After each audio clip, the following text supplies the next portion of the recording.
Magandang hapon mga kabisyo sa negosyo. Narito naman tayo sa booth ni Ma'am Corazon Gallardo. Siya po ay isang 83 years old na lola at taga Castillejos, Zambales.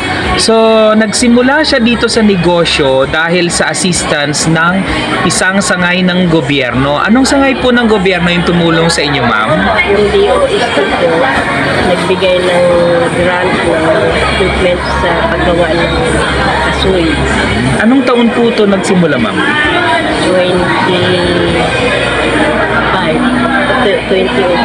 2005. So, ibig sabihin, mga 18 years na po ang inyong negosyo, ma'am.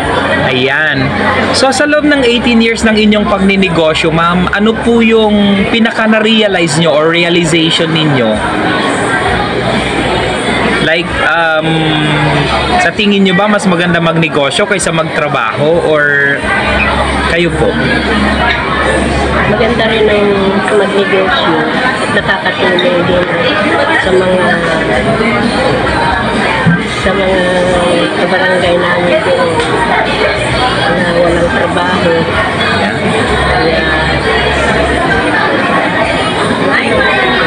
Yan. So actually, sabi ni ma'am kanina, si Lola, ito ay ang advokasya nila dito ay ang magbigay ng hanap buhay sa kanilang mga taga-barangay na walang trabaho.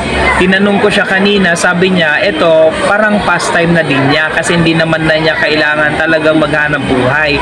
Subalit, syempre, sa edad na 83 years old, kung wala ka namang ginagawa, mabuboring ka naman. Kaya sabi niya, yung kinikita daw niya dito, iniipon niya at itinutulong din daw sa iba. So, ma'am, ano yung mga produkto? Pwede nyo bang bagitin bawat isa sa mga produkto nyo? Mayroong plain na cashew nuts, may cashew butter, cashew polvoron,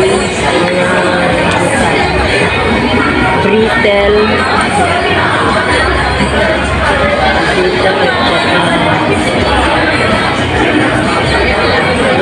Ayan. Actually, medyo mahirap naman kahit ako tandaan tong mga produkto kasi ang dami naman nito. May mga yema pa talaga sila doon. Yun. So, alam mo, kakaiba. Ngayon lang ako nakakita in person nitong cashew butter, no? So, gawa sa kasoy na palaman. Ayan.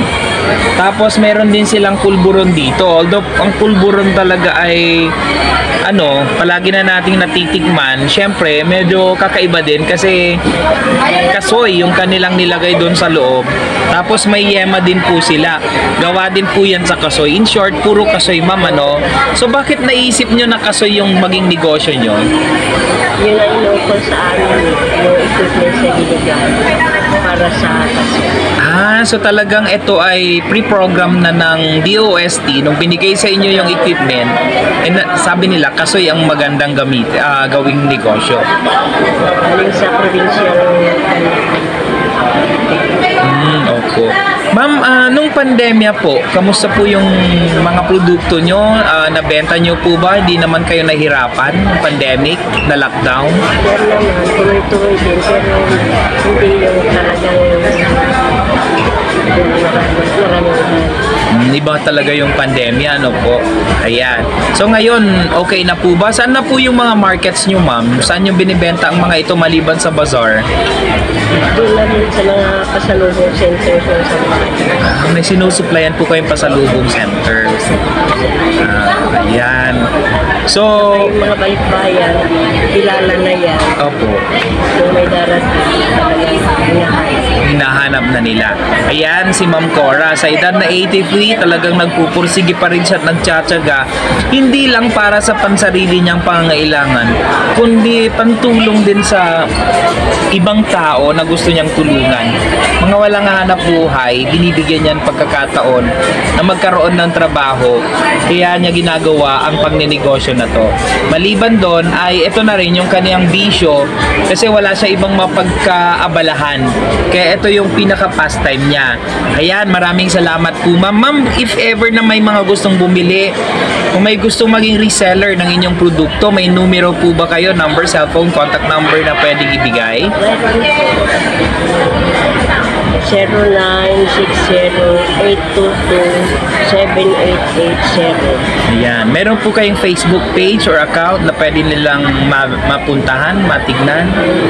Basta yung Facebook ko, Corazon Gallardo. Ayun, Corazon Gallardo po ang kanilang Facebook account na pwede nyong bisitahin at